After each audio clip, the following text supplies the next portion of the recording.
Asprof Papua Barat mendukung penuh terpilihnya Erick Thohir sebagai Ketua Umum PSSI periode 2023 hingga 2027.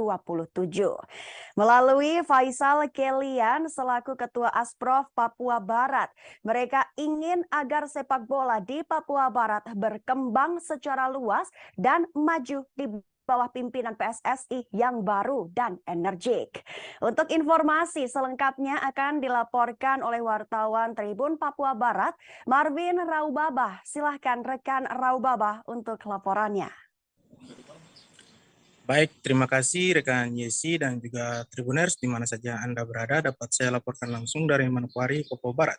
Bahwa sebelumnya pada pemilihan bursa Ketua PSSI Pusat, Asprof PSSI Papua Barat melalui Ketua dan seluruh jajarannya sudah mengajukan dukungan atau deklarasi dukungan kepada Erick Thohir selaku Ketua Umum PSSI, dan terbukti Erick Thohir sendiri yang terpilih sebagai Ketua PSSI. Dukungan itu diberikan lantaran ada salah satu calon Ketua PSSI yang mendistribusikan atau menjanjikan masing-masing subsidi 1 miliar kepada masing-masing asprof di seluruh Indonesia maksud saya. Namun dengan adanya deklarasi itu dengan tegas Asprof Papua Barat menolak dan mendukung secara penuh Erick Thohir maju sebagai Ketua PSSI yang baru. Demikian harapan dari Ketua Asprof sendiri, jika nanti Erick Thohir terpilih, dirinya bakal berkoordinasi dengan Erick Thohir untuk meminta satu pembangunan stadion di Papua Barat. Stadion tersebut direncanakan mungkin akan lebih megah dari Stadion Lukas NMB yang ada di Jayapura, Papua. Itu salah satu harapan dari Ketua Asprof Papua Barat. Selain itu untuk memajukan sepak bola di Papua Barat dan Indonesia secara keseluruhan, agar segala macam bentuk seleksi baik pemain timnas maupun klub-klub besar bisa diselenggarakan di Papua melalui stadion baru yang dibangun tersebut. Jika harapan tersebut terwujud oleh Pak Erick Thohir, maka ia juga berharap kepada pemerintah daerah Provinsi Papua Barat, khususnya untuk menyediakan sebuah lahan besar untuk nantinya dibangun stadion tersebut. Demikian rekan Yesi, saya kembalikan. Baik, terima kasih atas laporannya Marvin Raubabah. Silahkan bertugas kembali. Daftar pengurus baru PSSI mulai dari Ketua Umum, Wakil Ketua Umum, dan Komite Eksekutif periode kepengurusan 2023 hingga 2027, di mana Erick Thohir terpilih. Melalui Kongres Luar Biasa PSSI melahirkan Erick Thohir sebagai Ketua Umum PSSI. Erick Thohir didampingi dua wakil ketua umum yaitu Ratu Tisha dan Menteri Pemuda dan Olahraga Zainuddin Amali. Sedangkan untuk anggota Exco PSSI dijabat total oleh 12 orang dan separuhnya terdapat muka kepengurusan lama. Salah satunya ialah Peter Tanuri, bos Bali United. Berikut daftar lengkap susunan pengurus PSSI periode 2023 hingga 2027. Ketua Umum PSSI Erick Thohir mendapatkan 64 suara. Kemudian Wakil Ketua Umum Ratu Tisha mendapatkan 54 suara. Zainuddin Amali mendapatkan 44 suara. Kemudian 12 Komite Eksekutif PSSI. Pertama ada Peter Tanuri 60 suara. Arya Mahendra 58 suara. Khairul Anwar 56 suara. Muhammad 56 suara, Ahmad Riyad 54 suara, Eko Setiawan 52 suara, Rudi Yulianto 51 suara, Endri Erawan 49 suara, Juni Rahman 49 suara, Hasnuriyadi 48 suara, Vivin Cahyani 46 suara dan Sumarji 44 suara. Peter Tanuri bersama Endri Erawan, Juni Rahman, Vivin Cahyani, Hasnuryadi dan Ahmad Riyad merupakan muka lama di Exco PSSI. Komisaris PT Bintang Sejahtera tersebut merupakan bos Bali United yang berlaga di Liga 1. Peter Tanuri membeli Persisam Samarinda dan diboyongnya ke Pulau Dewata pada tahun 2014. Setelah berhome base di Kapten Iwayan Dipta, Persisam Samarinda berubah nama menjadi Bali United. Kini Bali United dikenal di masyarakat luas sebagai klub papan atas Liga 1 yang telah meraih 2 gelar juara. Selama menjabat sebagai Exco PSSI, Peter Tanuri dikenal sebagai sosok yang tidak kontroversial. Tidak heran jika dirinya dapat meraup mayoritas suara di KLB PSSI 2023.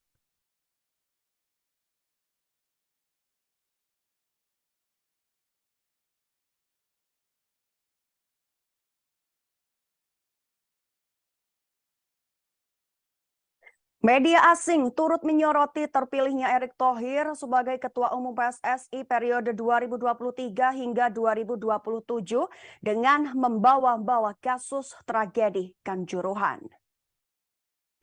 Tidak hanya diberitakan oleh media nasional saja, namun media asing pun turut menyoroti terpilihnya Erick Thohir.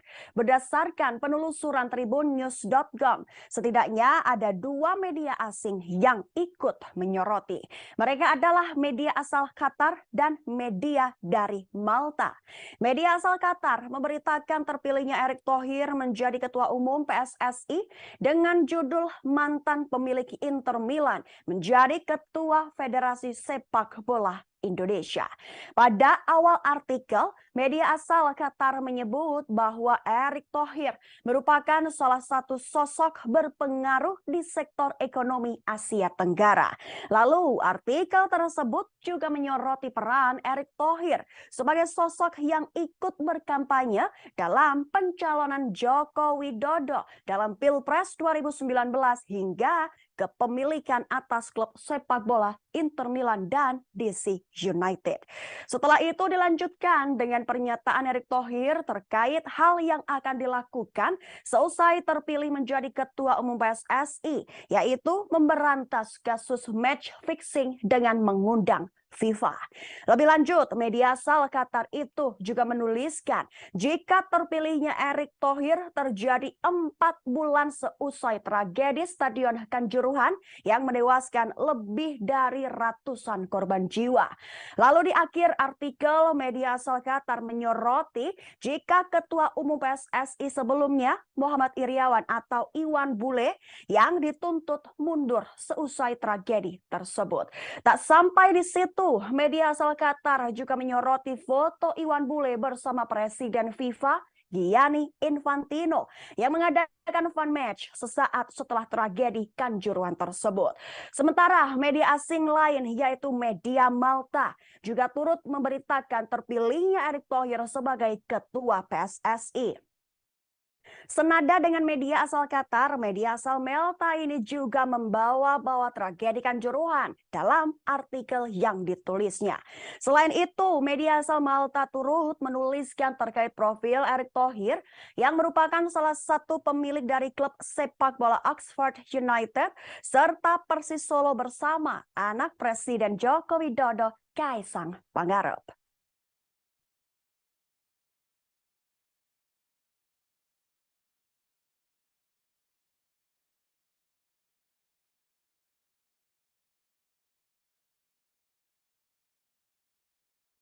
Langkah pertama yang akan dilakukan Erick Thohir setelah terpilih menjadi Ketua Umum PSSI periode 2023 hingga 2027 adalah mengadakan sarasehan sepak bola.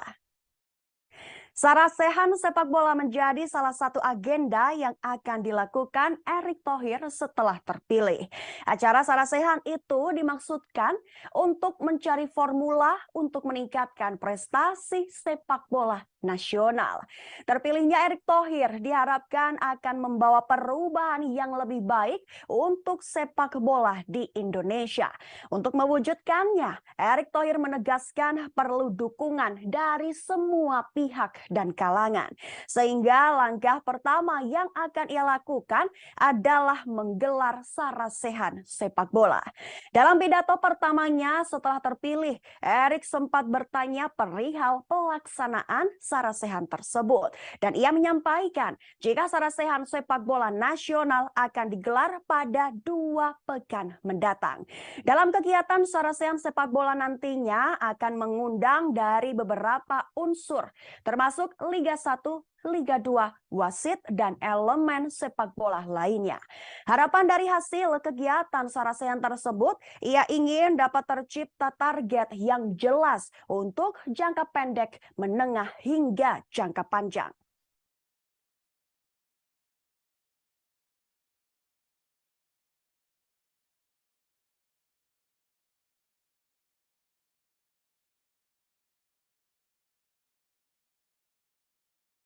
Kita beralih ke Liga Eropa. Berikut hasil laga sengit pertandingan antara Barcelona versus Manchester United di playoff Liga Eropa leg pertama dengan skor akhir imbang. Berlangsung pada Jumat 17 Februari 2023 di Stadion Camp Nou, laga Barcelona versus Manchester United berkesudahan dengan skor imbang 2-2. 2 gol dari Barcelona dicetak oleh Marcos Alonso menit 50 dan Rafinha di menit 76. Sedangkan 2 gol balasan MU diukir oleh Marcus Rashford menit 53 dan gol bunuh diri dari Jules Koundé menit 59. Sebagai informasi, pada leg 2 nantinya bakal digelar di Old Trafford pada Jumat 24 Februari 2023. Jika menilik statistik pertandingan antara Barcelona versus Manchester United yang berakhir dengan imbang 2-2, di mana penguasaan bola Barcelona 58% berbanding 42% milik Manchester United.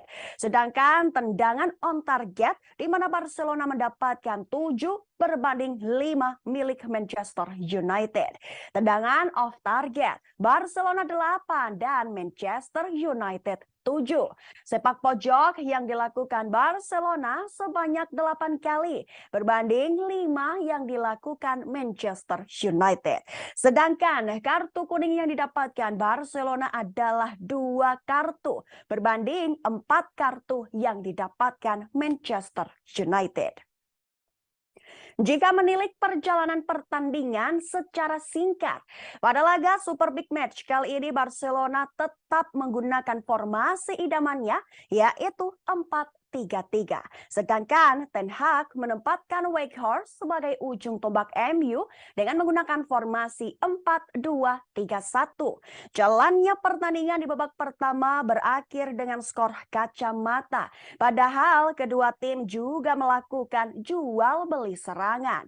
Dan baru berjalan 4 menit di babak kedua, Barcelona berhasil memecah kebuntuan lewat sundulan Alonso yang dimulai dari sepakan pojok dan skor berubah 1-0. MU hanya membutuhkan waktu 3 menit untuk menyamakan kedudukan. Rashford yang diberi umpan matang oleh Fred berhasil lesatkan bola ke pojok gawang yang tidak mampu dijangkau oleh Ter Stegen dan skor berubah 1-1. Pada menit 59, MU mampu comeback lewat gol bunuh diri dari Koundé dan skor menjadi 2-1 bagi keunggulan Setan Merah. Kemudian di menit ke-76, Rafinha melakukan tendangan jarak jauh dan skor 2-2 pun berakhir hingga babak kedua selesai.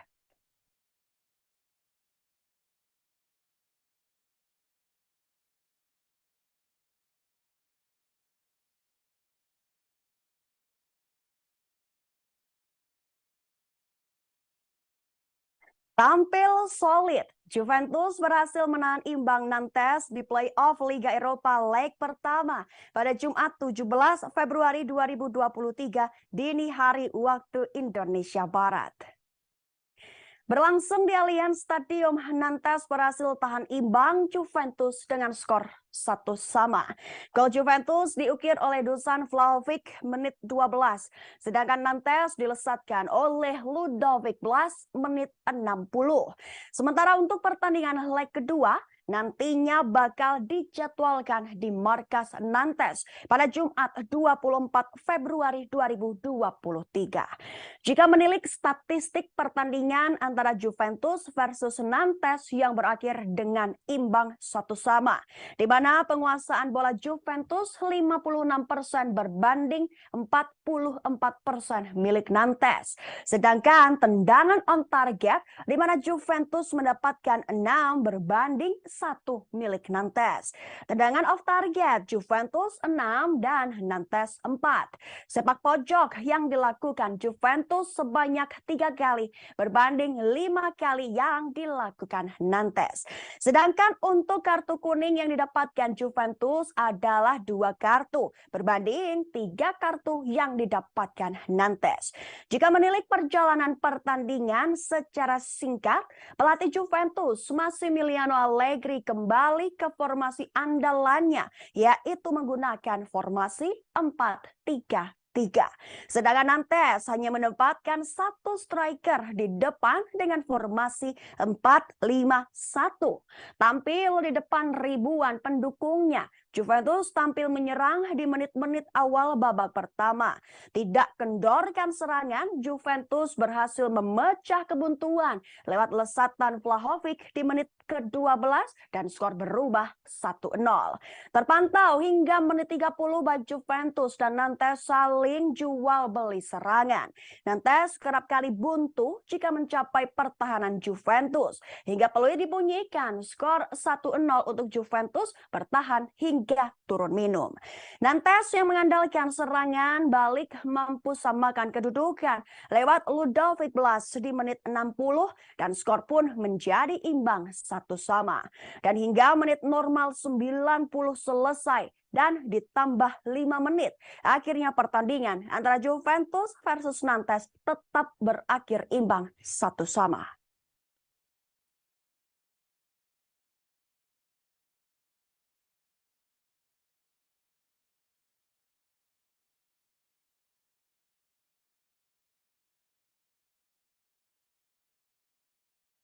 Kita beralih ke Liga Inggris. Prediksi skor antara Aston Villa versus Arsenal di Liga Inggris pekan 24 diperkirakan akan berakhir tipis 2-1 bagi keunggulan skuad The Gunners.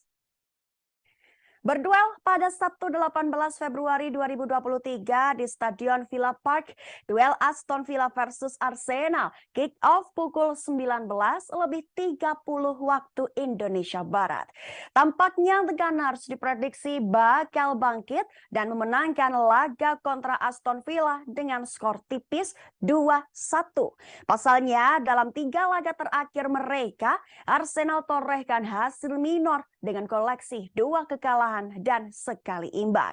Sementara jika berkaca dari tabel klasemen Liga Inggris, hasil tersebut terbilang maklum. Maklum karena untuk saat ini Arsenal bertengger di urutan kedua, sedangkan Aston Villa berada di klasemen ke-11 Liga Inggris. Dan prediksi skornya adalah dari 3 bursa prediksi skor.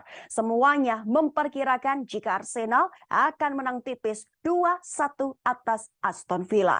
Bursa prediksi serempak memilih hasil dengan skor 1-2 bagi keunggulan The Gunners.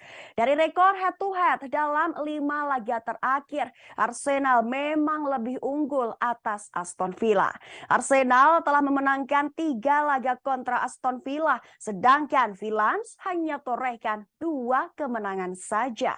Jika menilik kondisi tim, untuk tuan rumah Aston Villa diprediksi tanpa kehadiran Diego Carlos dan Jet Steer karena dalam masa pemulihan. Tidak hanya mereka, salah satu winger yaitu Bertrand Traore juga mengalami cedera lutut.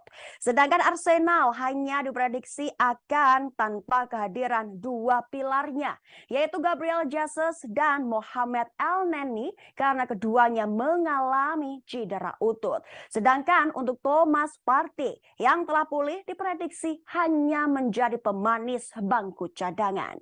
Sedangkan jika menilik head to head kedua tim pada 1 September 2022, Arsenal menang 2-1 atas Aston Villa. Kemudian pada 19 Maret 2022, Aston Villa kalah tipis 0-1 atas Arsenal. 23 Oktober 2021, Arsenal menang 3-1 atas Aston Villa. Lalu 6 Februari 2021, Aston Villa menang tipis 1-0 atas Arsenal. Dan 9 November 2020, Arsenal kalah telak 0-3 atas Aston Villa. Kemudian berikut ada prediksi susunan pemainnya. Aston Villa kemungkinan akan menggunakan formasi 4-3-3. Martinez, Young, Konsa, Mings, Moreno, Kamara, Luis, Ramsey, Budina, Watkins, dan Bailey. Kemudian Arsenal akan menggunakan formasi 4-2-3-1. Ramsdale, White, Saliba, Gabriel, Zinchenko, Xhaka, Jorginho, Saka, Odegaard, Trossard, dan Netia.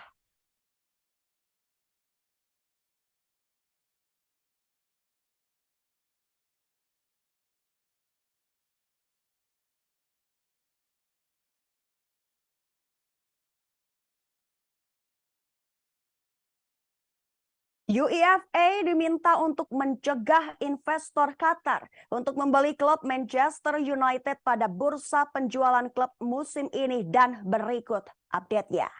Proses penjualan Manchester United oleh keluarga Glazer mendapat perhatian dari banyak pihak.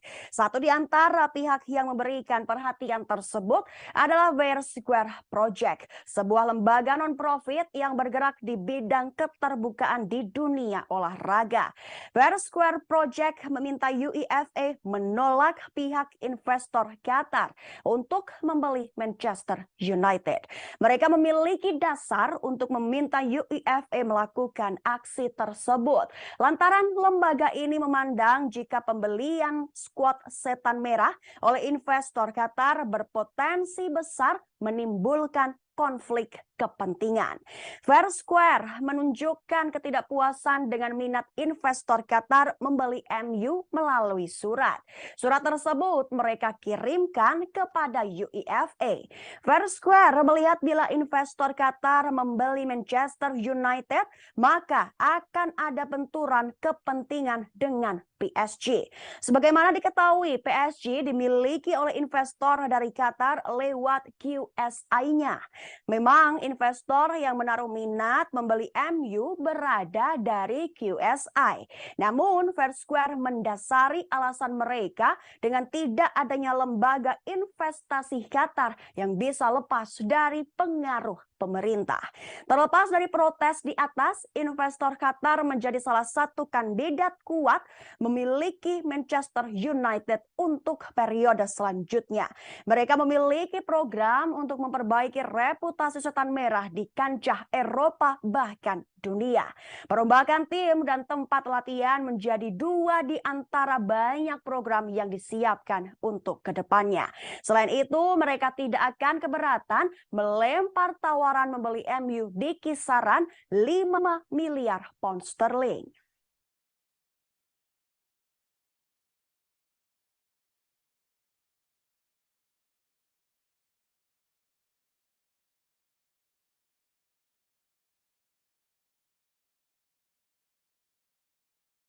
Kita beralih ke Liga 1. Berikut rekap hasil Liga 1 pada Kamis 16 Februari, di mana hasilnya Persija rawan disalip Persib dan Borneo FC akhirnya buka suara dengan kemenangan. Dua laga telah tersaji, yaitu antara Bayangkara FC versus Persija Jakarta dan Borneo FC versus Persikabo 1973. Laga pertama yang mempertemukan Bayangkara FC versus Persija telah selesai digelar di Stadion Wibawa Mukti, Cikarang. Persija selaku tim tamu secara tidak terduga menelan pil pahit karena dipecundangi Bayangkara FC dengan skor 1-2. Skuad Macan Kemayoran sebenarnya mampu unggul terlebih dahulu dalam laga melalui Hanno Behrens menit ke-20. Persija bahkan mampu mempertahankan keunggulan 1 gol tersebut hingga babak pertama selesai. Hanya saja kelengahan Persija pada paruh kedua berhasil dimanfaatkan Bayangkara FC untuk berbalik unggul. Dua gol dari Matias Mier menit 51 dan Alex menit 81 sukses membawa Bayangkara FC mengalahkan Persija. Hingga wasit meniup peluit tanda berakhirnya pertandingan, Bayangkara FC sukses mempertahankan kemenangan dan mengamankan 3 poin penuh. Bagi Persija, kekalahan tersebut terasa menyakitkan mengingat mereka gagal menyamakan poin dengan PSM selaku pemuncak. Posisi Persija justru rawan digusur oleh Persib yang mengintai dari posisi ketiga. Saat ini Persija masih mengoleksi 47 poin, tertinggal 3 angka dari PSM selaku pemuncak. Di sisi lain, Persija hanya unggul 1 poin saja dari Persib yang belum memainkan laga pekan ke-24 mereka. Artinya posisi Persija otomatis akan digeser Persib jika tim Maung Bandung mampu mengalahkan Rans Nusantara FC pada pekan ini.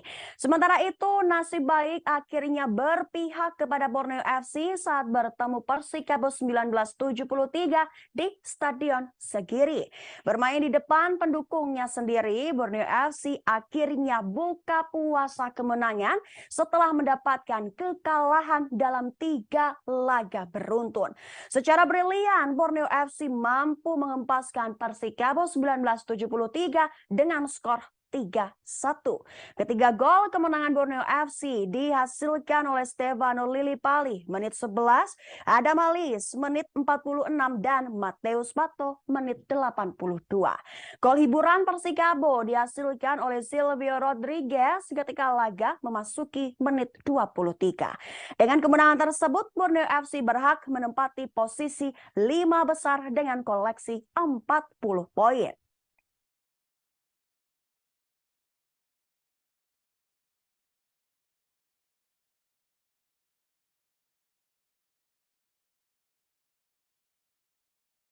Update klasemen Liga 1 per Kamis 16 Februari yang diwarnai momen saling sikut antara Persija Jakarta dengan Persib Bandung, sedangkan Persebaya Surabaya akhirnya bisa kembali ke jalur positif. Kekalahan yang diderita Persija membuka peluang bagi Persib untuk menyikut skuad Macan Kemayoran dari posisi runner-up. Jika mampu mengalahkan Rans Nusantara pekan ini, Persib akan menyalip posisi Persija dan mendekati PSM Makassar selaku pemuncak klasemen. Sementara itu, Persebaya mendadak kembali konsisten ke jalur kemenangan sejak pergantian kalender tahun baru. Selama tahun 2023, Persebaya sukses menyapu 5 laga yang dilakoni dengan kemenangan meyakinkan. Persebaya yang kini berada pada posisi ke-7 bahkan tidak pernah kalah dalam 9 laga terakhir mereka. Berikut daftar 10 besar yang masuk klasemen Liga 1 2022-2023. Pertama PSM Makassar 50 poin, Persija 47 poin, Persib 46 poin, Madura United 41 poin, Borneo FC 40 poin, Bali United 37 poin sama dengan Persebaya di posisi ke-7. Kemudian PSIS Semarang 32 poin, Persita 31 poin, dan Persis 29 poin. Jika melihat papan klasemen sementara Liga 1 waktu tersebut, pertarungan sengit masih menghiasi jalur juara. Posisi PSM Makassar yang memimpin klasemen masih belum aman, sekalipun unggul 3 poin dari rival terberatnya. Terlepas dari hal itu, PSM cukup diuntungkan dengan kekalahan yang baru saja diderita Persija. Di sisi lain, kekalahan Persija menjadi keuntungan bagi Persib yang baru akan memainkan laga melawan Rans Nusantara FC akhir pekan ini. Jika mampu mengamankan 3 poin, Persib otomatis akan mengoleksi 49 poin dan mempersempit jarak poin dengan PSM yang juga meraih 50 poin. Sementara itu, Persebaya yang tengah berada pada performa terbaik berpeluang besar bisa kembali meramaikan papan atas klasemen. Laju impresif berupa 9 laga tak terkalahkan menjadi bukti penampilan ciamik tim Bajul Ijo. Seandainya mampu mempertahankan konsistensi tersebut, bukan hal mustahil bagi Persebaya bisa bersaing memperebutkan posisi 4 besar pada akhir musim ini.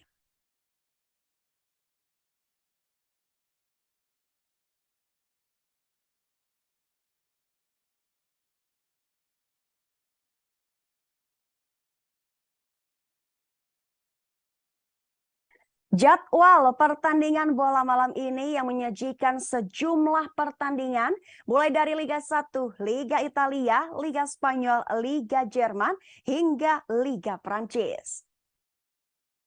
Duel-duel tersebut akan dimulai pada Jumat 17 Februari malam hingga Sabtu 18 Februari dini hari waktu Indonesia Barat. Terdapat derby Jawa Tengah di pertandingan Liga 1 hari ini antara PSIS Semarang versus Persis Solo. Duel tersebut dijadwalkan di Stadion Jatidiri Semarang pada Jumat 17 Februari pukul 15 waktu Indonesia Barat. Jika menilik singkat preview pertandingan, derby dipastikan bakal berjalan seru. Namun jika menilik 5 laga terakhir kedua tim di Liga 1, PSIS jauh ungguli Persis Solo. Alhasil Laskar Mahesa Jenar memiliki modal yang lebih bagus untuk bisa menjadi pemenang. PSIS meraih 4 kemenangan dan menelan 1 kekalahan dalam 5 laga pertandingan terakhir. Sedangkan Persis Solo hanya sekali menang dan 3 kali imbang dan sisanya kalah.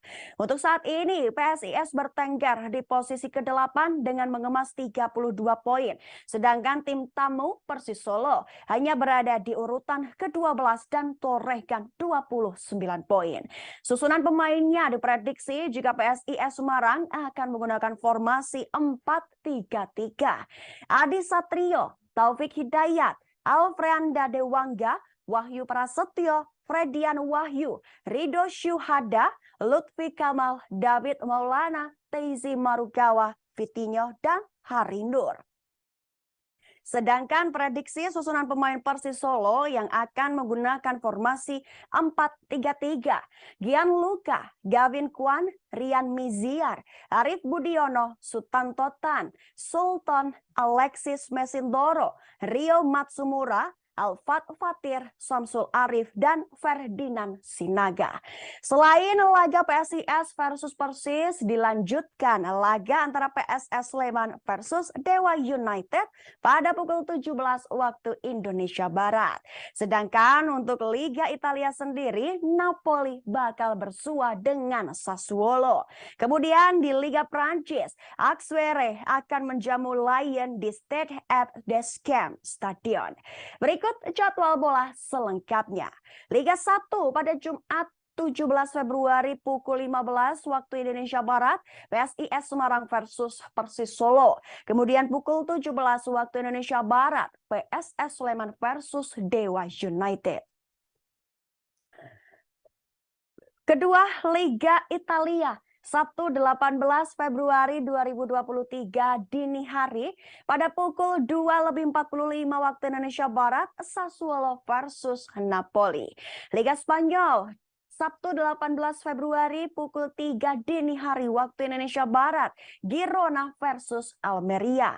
Kemudian Liga Jerman pada Sabtu 18 Februari pukul 2:30 waktu Indonesia Barat, ada Augsburg versus Hoffenheim. Kemudian Liga Prancis Sabtu 18 Februari pukul 3 dini hari waktu Indonesia Barat, ada Auxerre versus Lyon.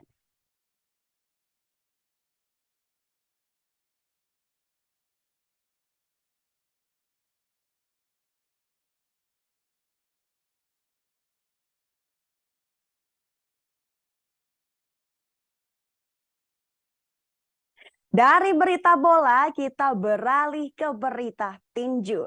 Jadwal tinju dunia pekan ini yang akan menyuguhkan 2 pertandingan dalam perebutan sabuk juara.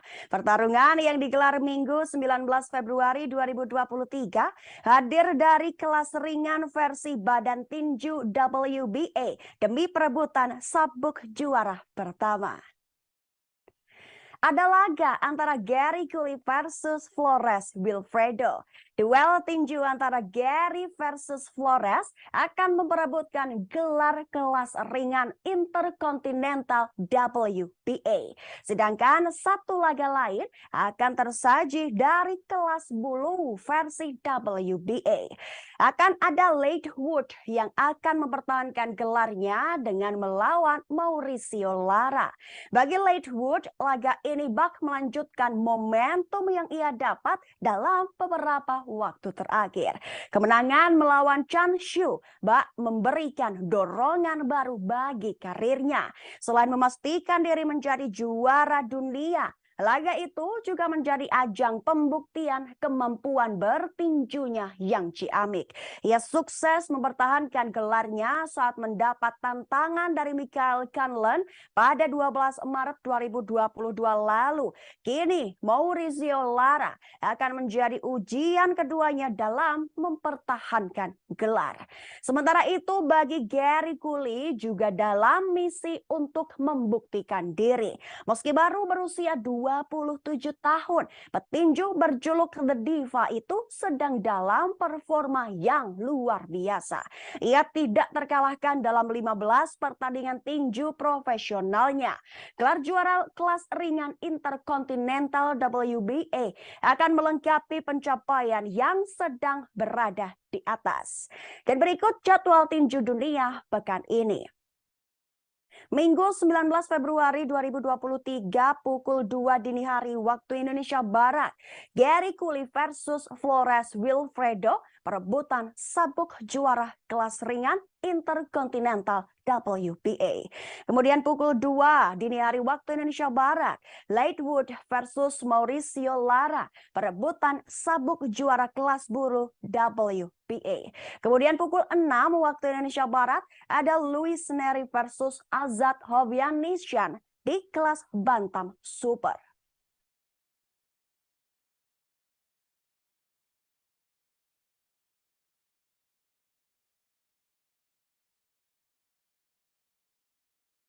Berita terakhir dari bulu tangkis. Rekap hasil badminton Asia Mixed Teams Championships 2023. Kamis 16 Februari di mana Indonesia sukses menggilas Thailand dengan skor 3-2.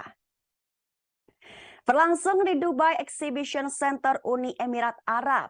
Sebagai informasi, Indonesia sempat terseok-seok di 2 pertandingan awal. Di partai pertama, sektor tunggal putra, Anthony Sinisuka Ginting kalah dari Sitikom Tamasin dengan 2 game langsung, 9-21 dan 12-21.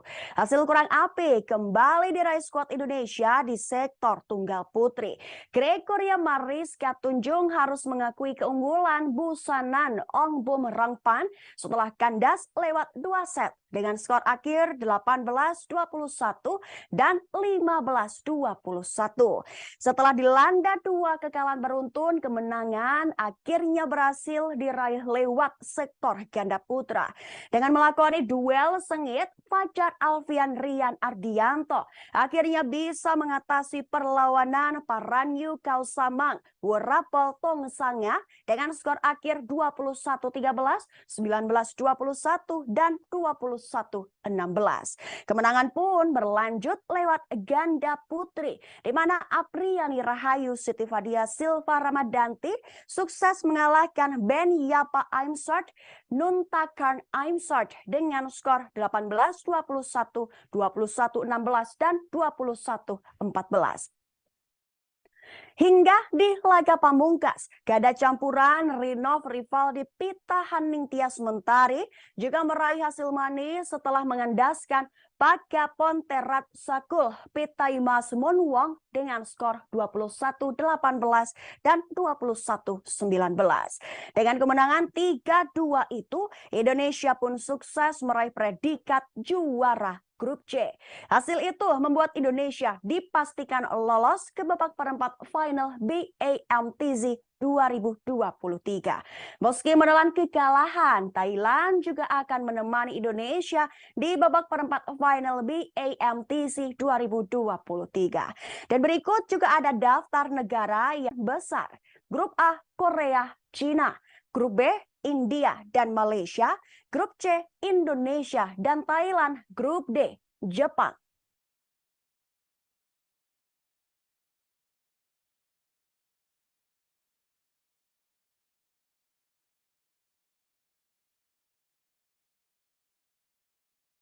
Kabar tadi sekaligus menjadi penutup jumpa kita hari ini dalam Live Update Sport. Jangan lupa untuk saksikan Live Update Sport hanya di kanal YouTube Tribun Network. Saya Yesi Winata beserta kru yang bertugas pamit. Terima kasih atas perhatian Anda dan sampai jumpa.